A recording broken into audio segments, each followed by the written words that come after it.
पर जी अहंकार और आत्मसम्मान में क्या अंतर है? उसे आत्मसम्मान तो कोई जानता ही नहीं, कोई आत्मज्ञानी ही जानता है। क्योंकि आत्मसम्मान में कोई द्वंद्व नहीं है। द्वंद्व का मतलब होता है मान अपमान, निंदा स्तुति, लाभ हानि, दुख सुख, ये सब देहाभिमान में है, आत्मसम्मान में नहीं।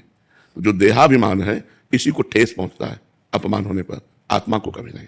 जिसे आत्मसम्मान का तात्पर्य होता है संपूर्ण विश्व को अपनी आत्मा के रूप में देखना, ये आत्मसम्मान है। संपूर्ण विश्व को अपनी आत्मा के रूप में देखना। जैसे हमारे को एक थप्पड़ मार दे, हमको बिल्कुल बुरा ना लगे, ये आत्मसम्मान है। समझ पाएगा कोई आत्मसम्मान को? जैसे हमारी जबान दांतों से दब जाए, हम किसको बुरा कहेंगे? हमारी किसी चेष्टा से हमारे शरीर में चोट लग जाए, अब हम किसको बुरा कहेंगे? ऐसे आत्मसम्मान को जो जानता है वो ये आत्मसम्मान है। चराचर विश्व को अपनी आत्मा के रूप में देखना और मान अपमान, दुख सुख, लाभ हानि, निंदा स्तुति, ये देहाभिमान में प्रभाव डालती है। हमारा सम्मान किया तो हर्षित हो गए, अपमान किया तो शोकित हो गए।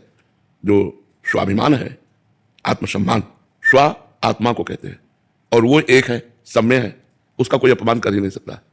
देहाभिमान का मान होता है और अपमान होता है, इसमें बुरा भी लगता है, अच्छा भी लगता है। लेकिन जो आत्मसम्मान है इसमें प्रसन्नता रहती है, अच्छा या बुरा नहीं।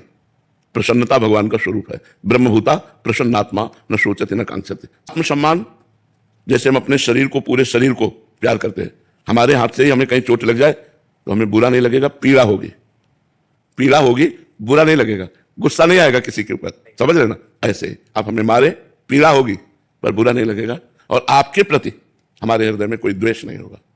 यह है आत्मसम्मान। जब तक दूसरे को दंड देने की भावना हो तब तक देहाभिमान है। जब तुम्हें कोई दंड दे रहा हो और उसके प्रति तुम्हारे लिए द्वेष ना हो तब वो आत्मसम्मान है। आत्मसम्मान बहुत बड़ी चीज है। आपने आत्मा का सम्मान किया, आपने देह का नहीं, आत्मा। तो जो तुम्हारी आत्मा वही उसकी आत्मा है।